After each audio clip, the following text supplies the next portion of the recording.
Thank you, Barbara. I appreciate it. Yes, 5 years. I'm so excited to be back again. And y'all, this is like a nice upgrade. This is the first time I've been in the Duke Mansion, so it's quite lovely. The group, y'all are just getting to know each other, right? And you're from all over Charlotte. And K through 12, is that sort of the, okay, I just want to kind of know who's here.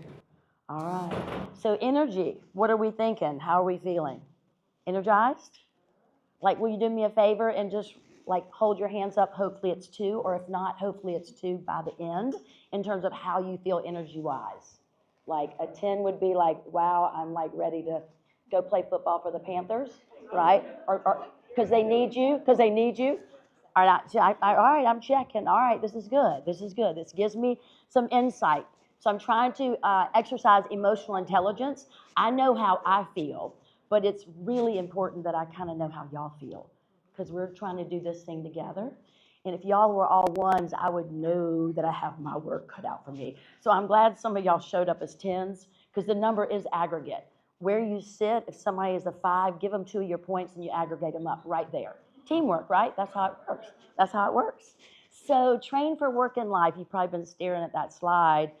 I have a hard time talking to people about their personal development without talking about their professional growth and vice versa, because they're really intertwined, right? When you're home, the same principles of how to communicate, how to self-care take place also at work, right? So we're kind of like stepping through the threshold of home, I don't change. Stepping through the threshold of work, I don't change. Now, I might put on a different hat, deploy some different skills, but deep down, core value-wise, I'm the same person. I'm the same person. So that long-winded, like, and thank you, Barbara, for sharing some of the stuff that I've done in my life. I'm very passionate about education, not only working in education, helping like these organizations, TFI, teachers. I mean, you guys do create the future generations of the world, no doubt. And I realize the value of it. And underneath all of it is I'm really inspired. I'm really inspired to be in places like this, not sitting in front of my computer, not doing research, although those are really important things to do, not doing paperwork, I know y'all can relate to that, but teaching, facilitating, inspiring, connecting, empowering. I mean, this is where the magic happens. Unfortunately, we have to do all the other stuff in order to do this stuff, right? So it's a process, but this is my mantra is I do have a job to do it, but I want to light up the world and make a difference.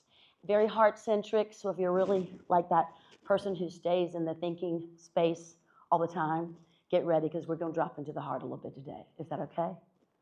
Do I have permission to go there? I'll ease you in, I promise, I promise, I promise. But somehow, you guys are teachers. I think you got a lot of intrinsic motivation that is coming from your heart to do the work that you do. So today, pausing to learn, and we have all taken a chunk out of our day, really 3 days, to unplug and to plug in here right now to ourselves, each other, to the learning that will occur, and we know what that takes. Engagement, active listening, untethering from the to-do list. Can y'all feel me on that one? Lord have mercy. And it's not in front of you, but it can run around your brain, all the things that we want to do, but the reality is we can't do anything. Right now, that would impact the to-do list except for be present. We can let it rob our time and energy by thinking about it, but there's nothing we can do about it. So the encouragement is to try to drop it at the door. You can pick it back up. So bringing positive mindset and curiosity to the group. And what else have I not said? Oh, being open to new possibilities. And maybe hearing old stuff, but through new lenses, right? So that's my request of you. And y'all are going to be part of this, architecting how we are going to interface as a team in just a second. So this is not a spectator sport, right? I used the analogy of Panthers and hold your hands up and all that. So I'm going to encourage you to really participate. And we'll do some experiential work, which will not be in your headspace talking about what to do, but I want you to feel it. We'll also be asking, or I'll be asking, probably about 50 questions. Some of them are rhetorical, so you can sort of process. Some of them are quite literal for you to reflect on and maybe even document some of your thoughts. You're sitting in teams, which is a beautiful way to build greater things. You'll be collaborating together, maybe coming up with some jointly designed solutions. Does that sound fun? I know, who wants to drag that boulder up the hill by themselves? So it will require a little bit of action from y'all. So the roadmap and learning objectives is, there's a lot of them, y'all, but I try to condense when you try to like make it simple. So how to use the 5P change model, I'll talk you through. It's a roadmap for change. Why self-awareness is a critical part of personal and professional growth. Types of stress, I know y'all don't have any, right? Understanding the mind-body connection and why stress can trigger unhealthy behaviors. Y'all ever been triggered? Oh no, I was triggered this morning. I was trying to get ready and have a brand new little puppy and was like he just got neutered too, y'all. And he was not in a good mood and he kept barking. And I'm like, shh, shh, shh, calm down, calm down. He wasn't having any of it. So I was like, all right, I won't say those choice words out loud, but I'm thinking them in my head. So managing stress. And I was doing some mindful techniques that can help, and we'll do some of those today.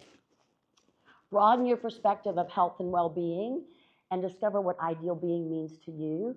Overcoming barriers in time and energy management techniques. I kind of threw that in because I couldn't help it. Because time is a major asset, and using it wisely can give us more time back to do the things that bring us joy, right? So I don't normally move into that space, but based on the survey, and by the way, do you know how many people filled out the survey? Take a guess. 27. Barbara, the most we've ever had in 5 years. So y'all have already started actively participating. And if you weren't able to do it, no shame, zero judgment. There's no judgment zone today, right? If you weren't able to do it, I'm going to be asking a lot of the same questions again. But I'm a big believer in priming an audience before they get to the big game. More mentally prepared, a perspective of reflection that allows you to show up, maybe having had a little bit of time to process things. So nice sometimes to be able to have that extra little bit of time. So the 5P change model is designed to inspire intentional change and not just for change's sake. So if we look at the wheel, we're going to be doing a lot of pausing today. We're going to be processing a lot of information. My hope is that you begin to plan, because like you can process a lot and have all these ideas, but you have to sort of plan to execute them. And then I want you to be inspired to pivot, meaning taking action, and that allowing you to proceed with greater intention and in a way that aligns with what your desires are. And hopefully today we'll uncover some of those. So this is my promise to you. My attempt is to get you to pause.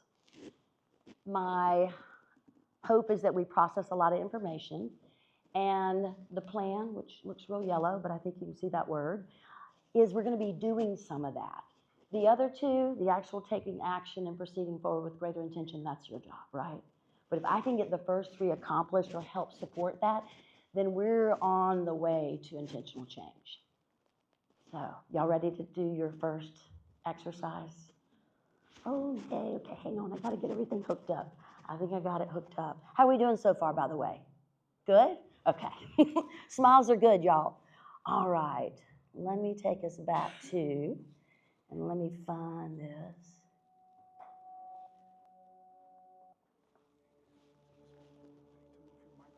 You can.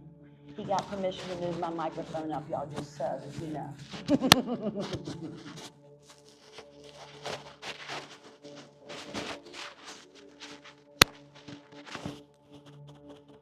Got it? All right, no, you're so welcome. So welcome. So I'm going to ask you to just close your eyes and just begin to notice the quality of your breath. Mouth is closed, and if you can, bring your attention to your breath and let that be your anchor. Taking a deep breath in through the nose, and then slowly exhaling back out through the nose, so a little different. Scanning the body and just notice how your body is sitting in the chair. Feel that support, maybe release a little bit into the chair. And then feel your feet grounded on the floor. So present in this moment. Taking inventory of your breath how you feel, energetically noticing. You might be aware of the mind. It is very active. Its job is to keep us safe and to make sense of the world. The invitation is to ask the mind to just be present, noticing the thoughts without any judgment or attachment. And just continue to breathe. Deep breath in, deep breath out.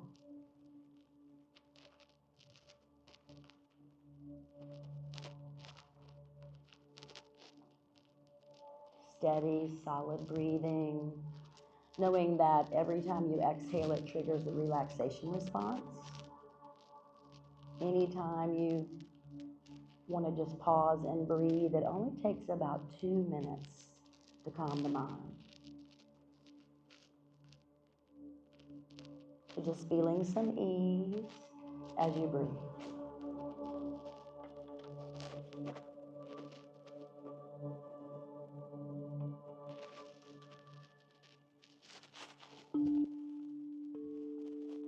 Breathing in, breathing out.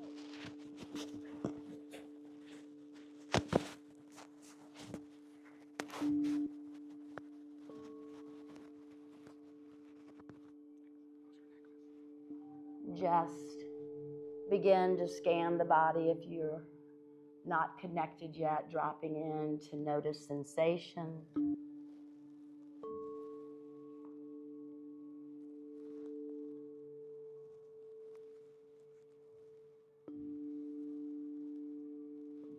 So the language of the body is sensation. So just noticing what is at ease in the body. If you feel any tension, just begin to bring awareness to that space. And as you take a breath, inhale, open the mouth, let it go, exhale, releasing.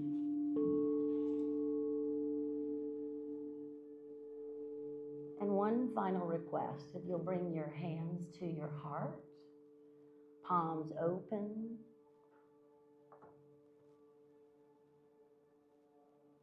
So this is a heart-body coherence and mind coherence activity, this gentle pause to hold your own heart, to feel, to listen. Our heart tells us more than our mind does. We just are so busy we don't hear it.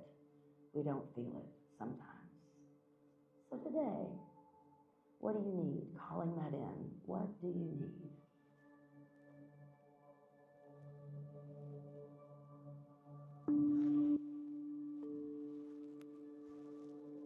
Just taking about 3 more slow breaths.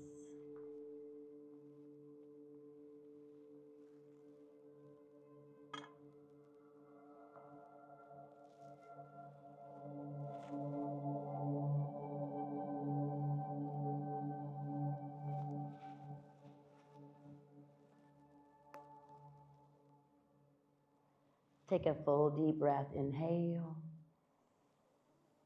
let it go.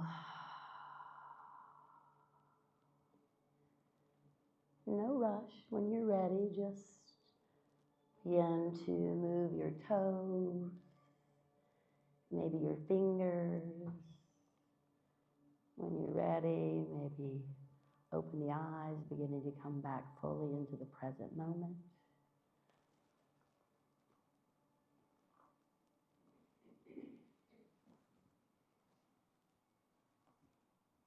How we feel? Different? Different state. So I think we were maybe, I'd say about 5 minutes max. And it's amazing what taking just an intentional pause and breathing, being present and noticing, call it checking out to check in. That language, the sensations in the body give us so much information. And the most important muscle in the body is the heart. It fuels us, it drives us, it allows us to breathe and live. And it's also the portal to information, feelings, emotion. And that's so important, not only to tap into your own emotions, but also to be sensitive to the emotions of others. And we don't do that by rushing or multitasking. We do it by being fully present. How are you doing? Right? How are we doing? How am I doing? So I love starting it that way, y'all. Had that feel like good, raising hands? So can I get some words around, like maybe what you were experiencing? Remember the spectator sport? Relaxation. Peace. In the moment, yeah.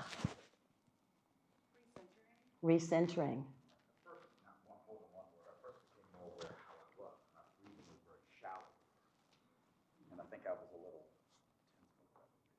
Yeah. Isn't it interesting how life is usually a progression, a series, a very iterative experience, actually. And that's a great way to find this state of where am I without judgment, more curiosity, not trying to change it, but being just with it, being with it. And then just breathing, not expecting, not trying to overdrive or oversteer, but just being present with what you're experiencing. And often it can take you to a place where you do start to release a little bit. So that's kind of cool that you had that journey. One more person. Maybe over here. Reset. Reset. Good word. Grounded. Grounded. So all these are great words, right? Because here we go. Pausing and breathing helps us become present and more self-aware. It calms the mind and enhances curiosity and creativity, compassion for yourself and others, and your ability to self-regulate. 2 minutes of breathing. And I start with this because it's such a simple thing to do, but something we often just run right by. And I wanted to just always encourage, as we're moving through the day, how would this apply in my life? How can I use it? How can I share this wisdom with other people? How might I do this in my classroom? How might I do it before a big team meeting? So there's really great ways to do this, and it only takes 2 minutes. So it's not like it's going to be a big time guzzler, just 2 minutes to get grounded. So if you pause more, do you feel it would have a positive impact on your life? Yes or no? Yes. Yes. All right, this little sheet that I passed out, I actually think Barbara passed it out for me. It says Train for Work and Life Action Plan. We're going to be using this as a roadmap as we travel through the day, and I'll be asking a lot of questions, but there's some key questions that are on this roadmap. And I'm a big believer of reflection and sometimes writing it down. Some of you might be a little bit more introspective, want to reflect more. So if you don't fill it out today, no big deal, but you can take it home. But it will be a roadmap. There'll be questions throughout the day. So if you want to just jot some things down, it's a great way to go back and reflect on what you've learned. So, safe learning environment, that came up. That came up in the survey. And I'm not that person that has everybody do a survey and then I don't use the information, because that's kind of annoying, right? So we'll be using the feedback, and I definitely listen. I spent a couple of hours with it, and I'm like, wow, this is really cool. And you know what's interesting? It was the last question that I said, is there anything else you'd like to share about yourself, or anything you definitely want to have me cover? And I'm like, oh, wow, they're pushing me. No, in a good way, in a good way. So psychological safety came up. So that's what we're trying to do today. It's what we try to do in our classrooms. It's what we try to do with our children, our family, our friends. So humans want to be seen, heard, and valued. It's really that simple. The lowest hierarchy, Maslow's, is just feel safe, just to feel safe. So in creating safety, we have to be intentional. We have to create trust, because that's at the base of it. So if you don't trust someone, you're probably not going to show up authentically. And so if you have conflict at work or conflict in relationships, you got to work on that. Because if that core issue is not managed, you will never create psychological safety or trust. So discussing the undiscussables and doing that from a place of respect. So I created this charter, and it's been a work in progress for about 5 years. And I put it on your tables, and it's in the center. So go in and grab your charter. Pam, you want to come sit up here? That way you can work with your team. I think there's a place right here for you. So this is my intention is I love solo work for reflection, dyads, triads, group dynamic work really helps us. So we're going to be working in and out of all of those right now. Are y'all cool? So this is the intention. I would like for you to build some key things that you think are going to be important for us to have a good time together. So I'm going to ask you to read the charter. There's a lot of them. And I want you to personally pick the 5 that you think are mission critical for a team to function well together, especially a team that doesn't really know each other. And if you've been working on a team for a long time, you still might not really know each other. But what we're trying to do is create common language and some expectations of how we want to show up today for each other, for ourselves and each other. So take about maybe 3 minutes. Don't overthink it. And just pick your top 5, and then I'll tell you what to do after that. That's step 1. Have y'all ever heard of groupthink? So I'll tell you, if you have not heard of groupthink, is often when you're in a group and you throw an idea out there, the person that is the loudest and the person that talks a lot usually steers the conversation. So this gives us an opportunity to have our own personal reflection on what we believe to be the best choices for me. And then we get to come together and ideate and collaborate. So your 5, like if I want to create the best dynamic today, these are 5 key things that are really important.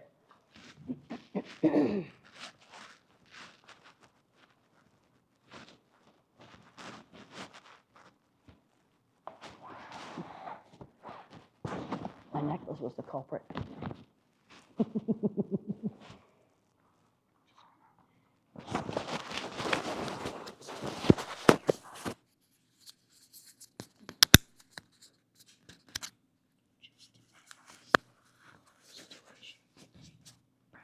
You're so welcome.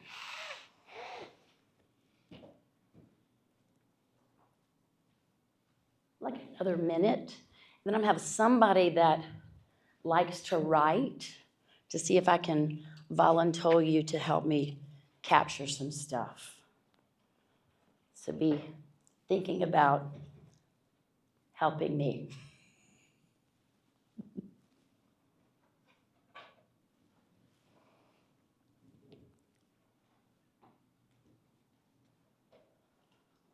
All right, phase 2 of this exercise. And think about how this might work in your classroom or with parents that come in and y'all need to create some mutual understanding before you have these tough conversations. So now get together with your table and pick 7. Collaborate and choose and align on 7 that you think are really important. Cool? So another like 4 minutes.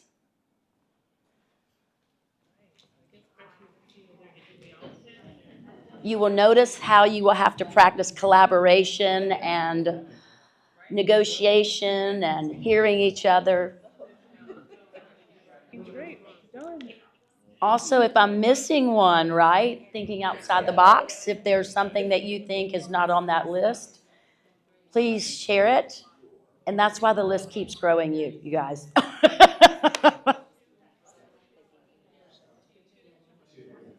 Are we good over here? We're good. Awesome. Good? Close? Are we close? Yeah, we have 5. Okay. Are y'all good? Yes. Y'all figured it out? The triad's easier, right? You don't have as many people to let you know, right? Getting buy-in from a large group takes a little bit more effort. Are we good here? Awesome. Checking in. 11, 21, and 30. Is that what you all think? 30. I have a total of 2 for number 3. I have a total of 2 for number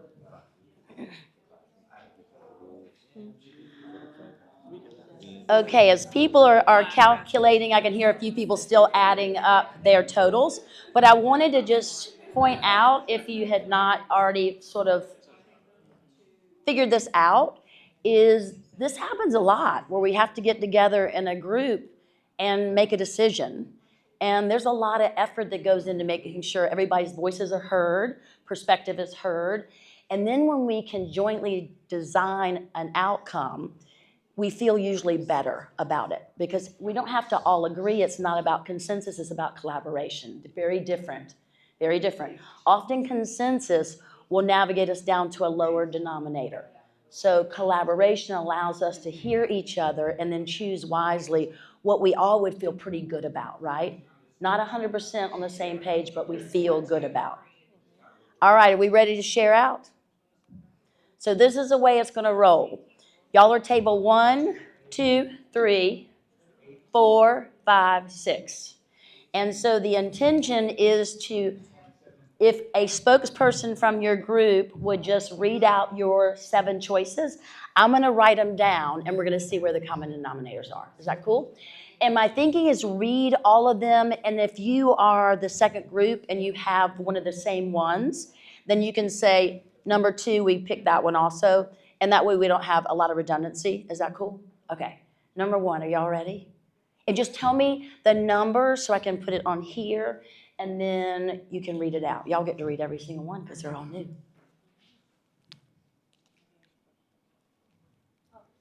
Okay, so we have number 1, respect others and create a safe space for sharing, learning, and growth.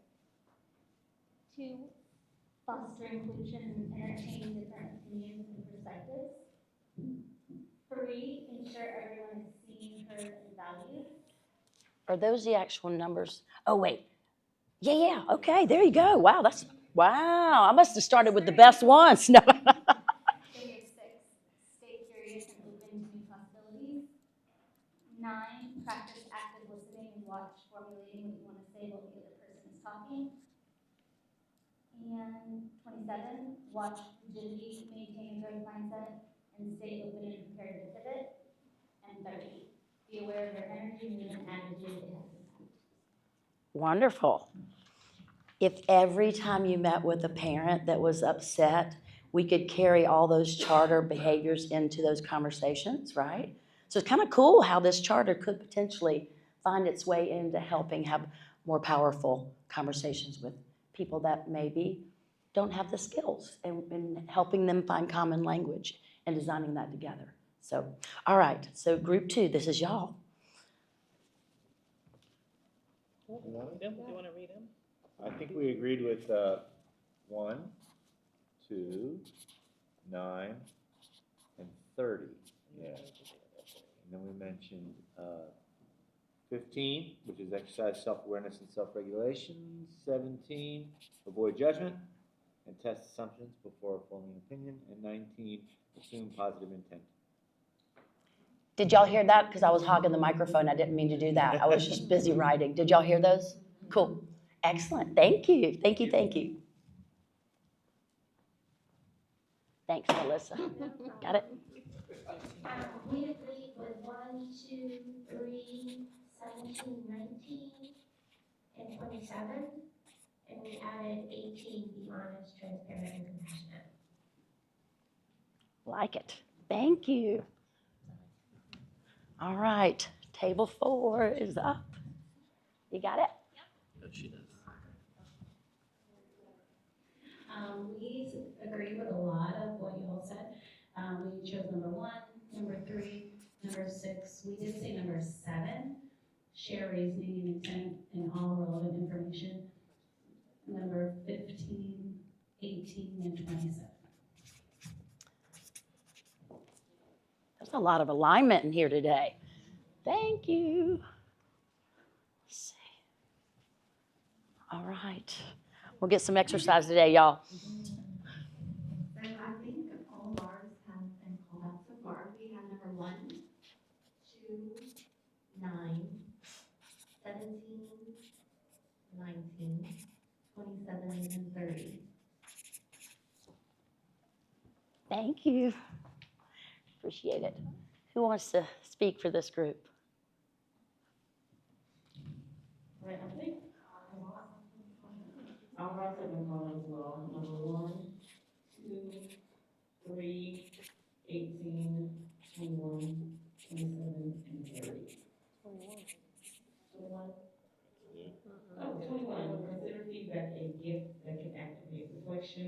awareness and serve as a catalyst for intentional change. Thank you. All right, since you're here, will you do the honors? If you will pick, and you can take your time. I'll just keep talking. We know 1 and 2, that's a dead giveaway, right? But if you'll pick the other 5, and then once you calculate it, I'll break in the action and let y'all know what we decided together. Is that cool? Thank you, I appreciate it. Delegate, right? All right, so I spend a little bit of time at the beginning of most sessions that I do, especially sessions where I have more than an hour, because we're spending an entire day together. And this seemed particularly relevant because of group dynamics, collaboration, communication. Those were a lot of the things that came up in terms of what I wanted to talk about, but also what you were, more importantly, interested in hearing about.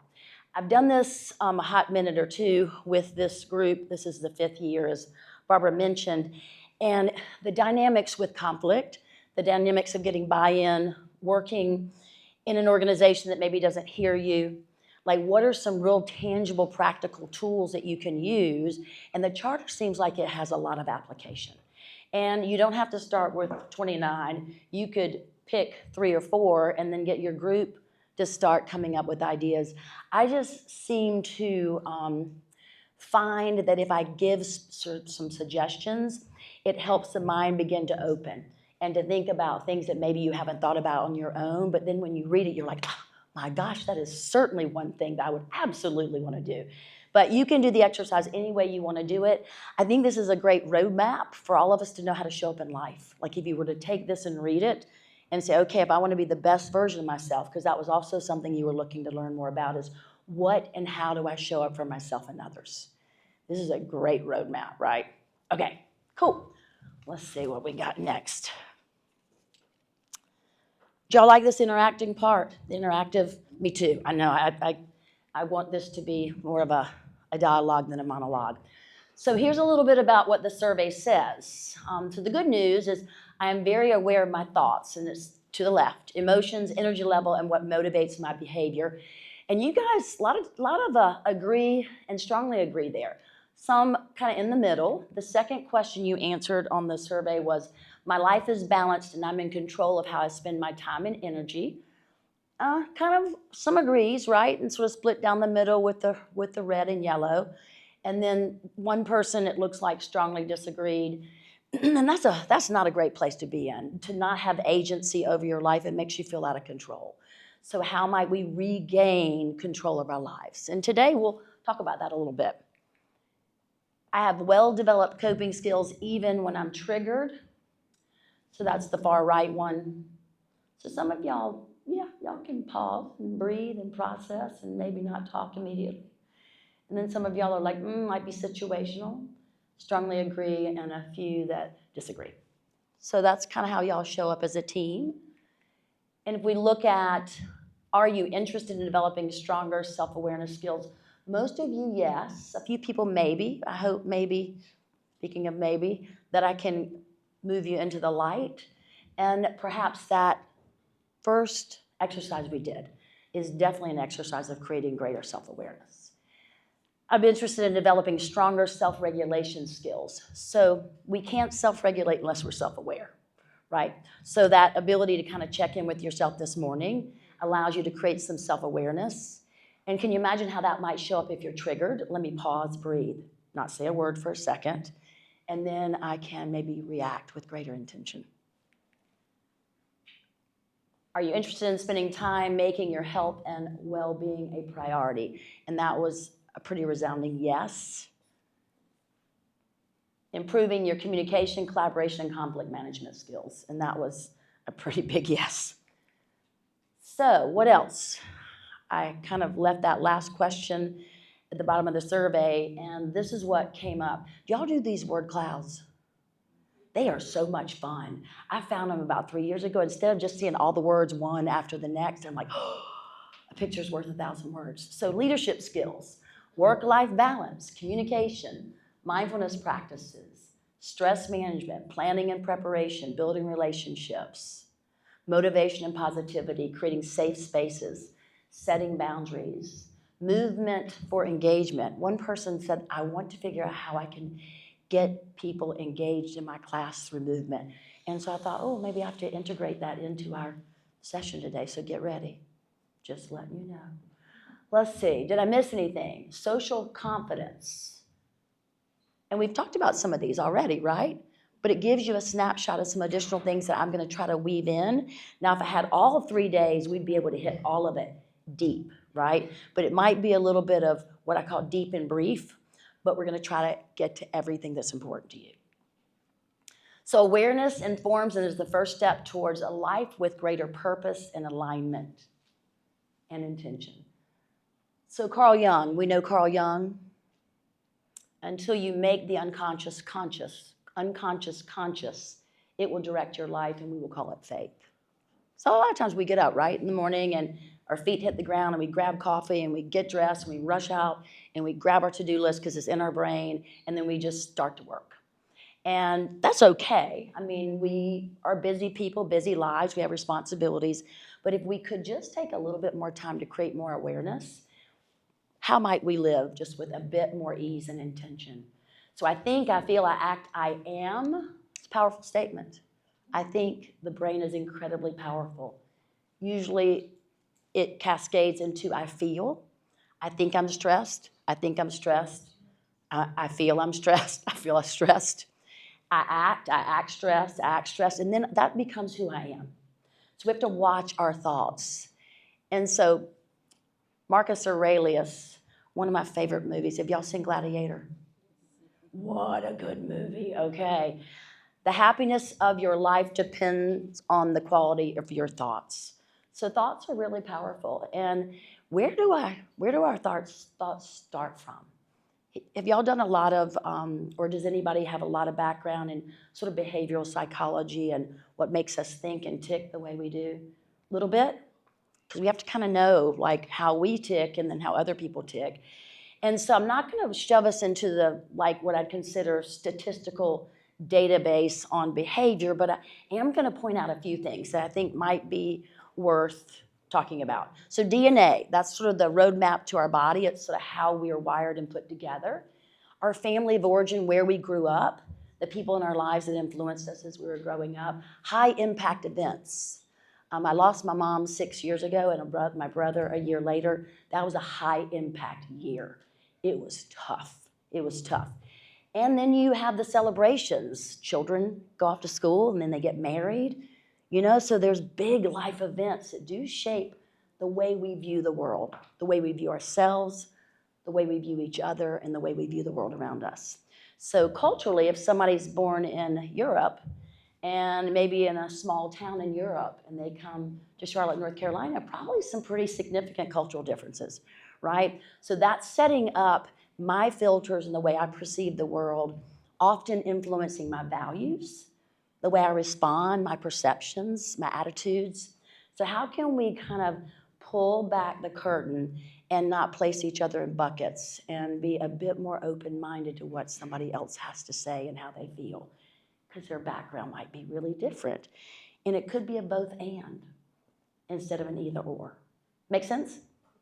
So, if we think about personality, DNA, environmental, family of origin, high impact events. So this is a question to the group.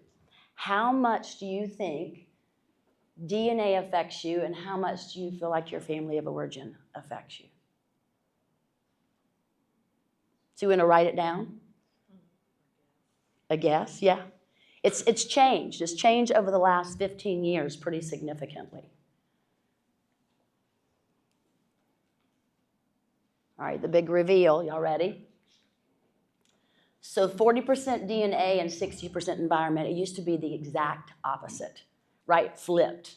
So this is the great news. Yes, my dad has crooked pinkies just like I do, right? There are things about me that I look in the mirror, I'm like, there's my mother. And I get like kind of impatient, and there's my dad. So there's that roadmap that kind of jumps in us through the genetic wiring, but it doesn't define who we are. It's just one piece of who we are. And the great news is we get to learn every day. We get to grow every day. We get to open ourselves up to new possibilities. We get to choose, maybe more intentionally, the people we spend time with. We get to live life with greater intention. So all those things continue to impact our lives. And hopefully you're choosing wisely. You're choosing wisely. So real quick, and it's really not about me, it's about you, but I'll share briefly, how much do we know about our coworkers and how much do we feel is appropriate to share? So in the world of being transparent and being able to be vulnerable, there is a little bit of appropriateness now to share a little bit. And it's to share what you think will make you feel good, make the other person comfortable, and maybe give a little bit more perspective. That's their background. Now that makes more sense. So how might you do that in a way that makes you feel comfortable? And how might you hold space for other people to do the same thing? So if I think about my background, my parents got married 3 different times each. And my first parents, where's my mom? She's the one there where in the little bikini that they would wear back in the 60s. And so she and my dad got divorced when I was 3, and then they both remarried quite a bit. And I would bounce back and forth traveling. This is all the Southeast. And, it kind of felt like maybe not seen, a little bit unstable. And my parents were really, really young, like 18, 19 young. And so I always say I've raised by wolves, but not really. I love my parents. Today I love my parents. And but it did create kind of an unsettled background. And I had a lot of anxiety. And I've worked on that my whole life, and hence why I do sound healing, and I do yoga, and I do meditation. I go to therapy, not anymore, but I went to therapy for a long time. And so, it just choices that I had control of making and decisions that had a very powerful impact on my life. And my background is exactly why I do what I do today. Because if I can learn ways to have a better sense of control over my life and to implement healthy things into my life with greater intention, I'm probably going to be healthier and happier. And as a result, I want to make sure I'm giving that back to the world. And if I can help people just become a little bit more aware and awake, a little bit more inspired to take action and help folks find a path that feels right for you, not me, your path, then that's a life worth living. So that's my story. I didn't really divulge anything like, oh my gosh, right? But it does give you perspective. And how might your story, if you reflect back on your story and think, how has that maybe impacted my life and my decisions and my choices? And how might that reflection, what can I pull forward that would maybe bring me into a different space? And I can do it with more compassion now because I looked back and I see more clearly. And then, when and where you feel like it's appropriate to share. Brene Brown, the whole courage and vulnerability, it's important, and the data's there to support it. So how do you bring that into your life, at home, with friends, family, and at work? Make sense? Resonating? Okay, so if you go to your roadmap, that roadmap that I pointed out, the Train for Life action plan. So we are now on how can reflecting on your story provide you with important insight. And the one right before it, I don't know if I paused and asked you to document how you might use the charter, but just take about literally less than a minute. But just write a few things down, maybe how you plan on using the charter, and the third question.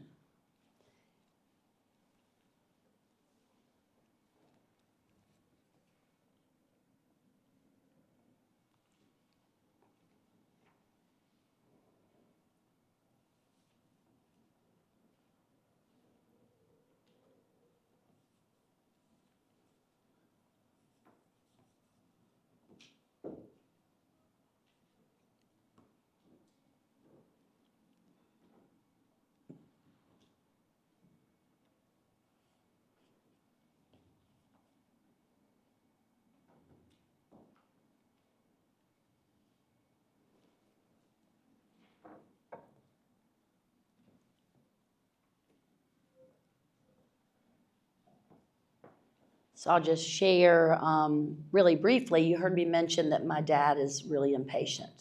That hasn't really changed much. he's gotten older and maybe a little bit wiser, and he's slowing down a little bit, so not quite as feisty. There's so many great things about my dad. But that's an example that I'm like, I got it honest. I need to pay attention to that behavior, that tendency. So that's where the awareness of where it came from and some grace can help me go, okay, that's maybe a blind spot for me, and how might I work on it? How might I work on it? Good? Was this helpful just to kind of pause and reflect for a moment? Because we're an aggregate in this moment that we are breathing in right now of everything we have encountered our entire life. And guess what? This moment's real, and we get to move forward creating with greater intention because we reflected to learn. So, y'all ready for the drum roll? On the, I think we might have to pick more than 7, but that's okay. All right, y'all ready to hear what we chose? If you pause more, do you feel it would have, that's not true. There it is. Yep, there. Actually, yes, that would be, okay. So we've got respect others, create a safe space for sharing, learning, and growth, foster inclusion, entertain different opinions and perspectives. And then we've got 27, watch rigidity, maintain a growth mindset and stay open and prepared to pivot. Number 3, ensure everyone is seen, heard, and valued. Number 30, be aware of your energy, mood, and attitude. It has impact.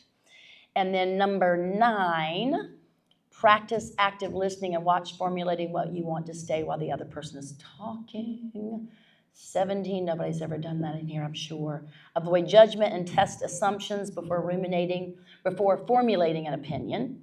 And the last 2, assume positive intent, seek mutual understanding by focusing on aligned interest, not personal agenda, position, or winning. And that is the roundup of our charter.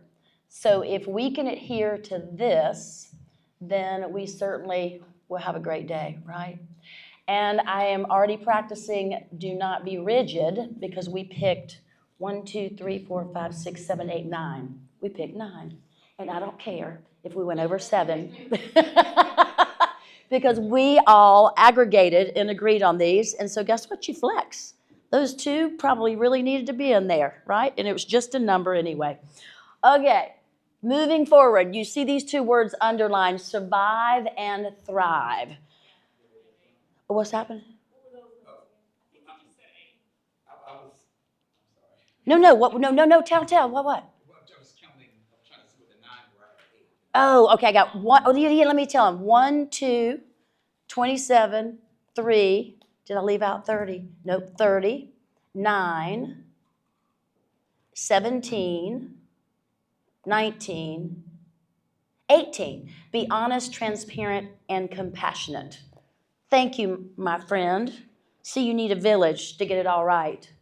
There we go. All right.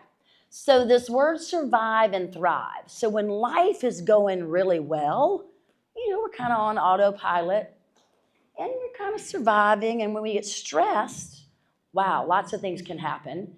And then ultimately, wouldn't we all want to thrive more frequently and more often in our lives? So often to figure out how to get to thrive, we have to figure out what happens when we're not surviving well and we're stressed and life's not so great. So I'm going to take us to the dark side, and then I'm going to bring us back to the light. Are y'all cool with that?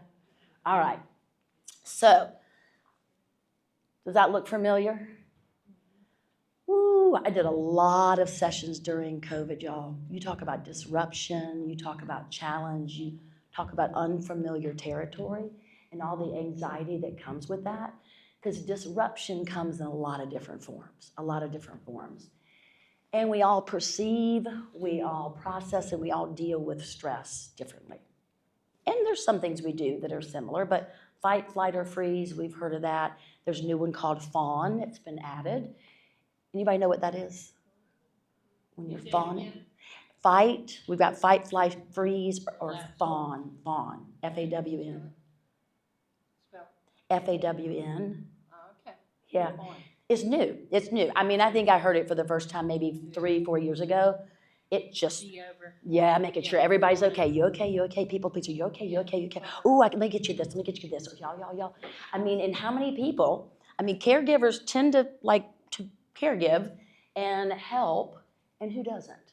But sometimes you can do it to an extreme, right? It can create codependencies, a lot of imbalance. So if we look at what causes y'all stress, what robs your joy, this is what y'all said. Pretty powerful, right in the center. Finances. I concur. I concur. I can relate. Lack of balance, time management, unfinished tasks, overwhelm, uncertainty.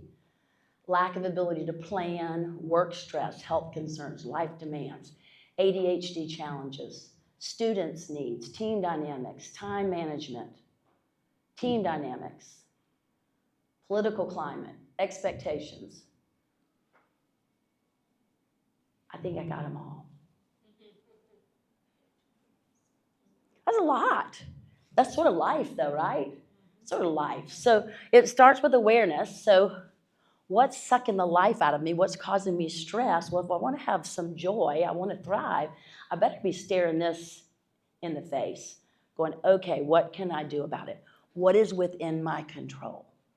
And if you have 6 or 7 things up there that are out of control, I would tell you not to try to fix all of them at one time, right? Which is the most important? And usually when you take care of the one that's the most important, it has a cascade effect, because a lot of things are interconnected. So if we look on, and I want to keep us on track with the record on action plan. If you didn't fill out this survey, or you see something up there and you're like, oh yeah, that one too, just jot it down. And many of you filled out the survey, so these are your answers, but I just want to make sure anybody that didn't, you have a chance to kind of capture yours. So does she look familiar? I mean, if you're a guy, self-identify with her, will you? Just try. But we all have those moments, whether we're making that facial expression on the outside, we might be feeling it on the inside, which is the interesting thing about stress, is we often don't notice it in another person because they're not showing it on the outside, but they're feeling it on the inside. So how do you deal with your stress? How do you deal with your stress? So this fight, flight, freeze, or fawn, those are real things that happen when we get triggered. And that basically means when things don't go our way, right? And we get stopped in our tracks, we get disrupted. It stops the flow of how we want things to go. Is a pretty good way to say it. We get offended, right? And that really has an impact on us, physically, emotionally, mentally, socially. Would we agree? And we know some of the effects of stress. Stress can cause chronic disease. Stress can keep us from sleeping well. Stress can impact our ability to focus, creativity, to communicate thoughtfully. So stress on so many levels can really impact us. So, quick anatomy. And then we're going to do another group exercise. Y'all hanging with me? Okay. And then self-governance. If you have to use the restroom, please do, okay? Right down there. So, anybody familiar with the way the brain is kind of put together, like just high level? So I'll give you just quick, because I think it will help you have more compassion. When we're triggered, there is a physiological thing that happens in the body. The amygdala is the frontal lobe in the brain. It allows us to think logically, it helps us reason, it helps us make good decisions. It helps us organize life in a very controlled fashion. When we get triggered, the fight, flight, freeze, or fawn, the amygdala cranks up, which is back here. And we're all from Charlotte, so I say it lights up like McAdenville, right, at Christmas. I mean, it just goes crazy.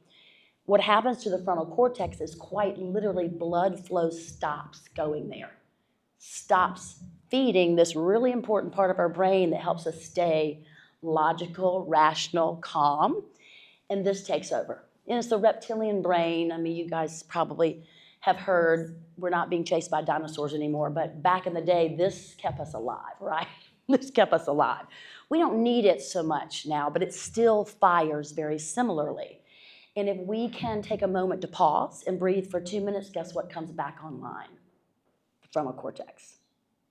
If we get caught in the amygdala, we'll start to feel maybe our palms sweat, our heart starts to beat, we start to get a pit in our stomach. You'll start to feel some, literally, if you pay attention, some physiological changes in the body. Anxiety, which can create more triggers. So you can get kind of caught in this loop that can create more anxiety. So we're going to learn how to cope with anxiety a little bit better. So the brain is a muscle. It can learn how to cope, how to deal, how to manage stress much more effectively. We've already done some exercises this morning, and we're going to do a few more. We can reprogram neural pathways.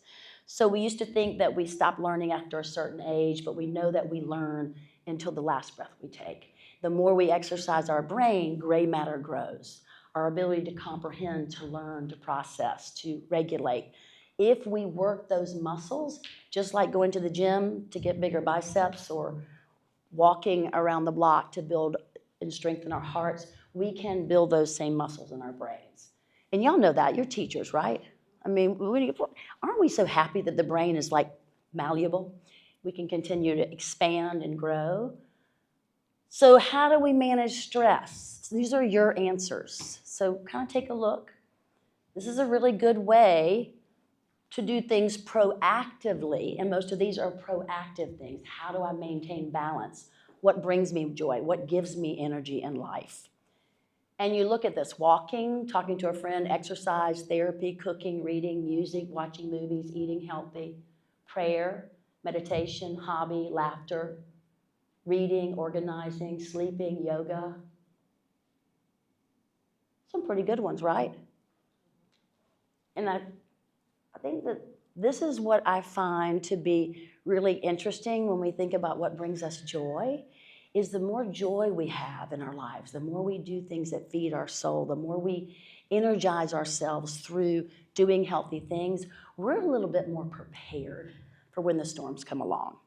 But how about in the heat of the moment, right? How about the heat of the moment? But this proactive way of living is really healthy. Would we agree? Do you see yourself up there? Did you see something that maybe you didn't put down and you're like, oh yeah, I like doing that too? Yeah. And has anybody ever asked you this question, how do you manage stress? Have you ever had a conversation with somebody? What brings you joy? This is what I do to manage stress. These are great conversations to have. And sometimes I bring them up and people will say, this is the first time I've ever even processed that question. And first time I've ever talked about it. And maybe some of you are already talking about it. Good for you. Keep talking, because they're important. And not just talking, but walk the walk, creating time and energy.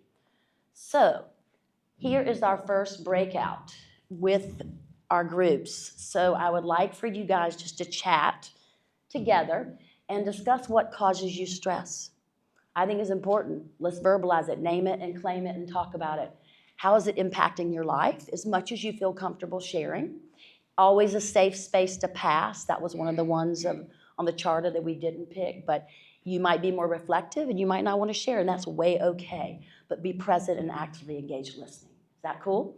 Okay, and this third question, well, how's it impacting your life? And the third question is, how do you manage stress? And I just want to get a little bit of dialogue at the table, because we kind of looked at a slide and we read it, but everything's internally being processed now. I want you to kind of get it out and talk about it. Is that cool? All right, like maybe 5 minutes. Just have some spirited conversation. And that, how's it impacting your life? That's a big one, y'all. That is a big one.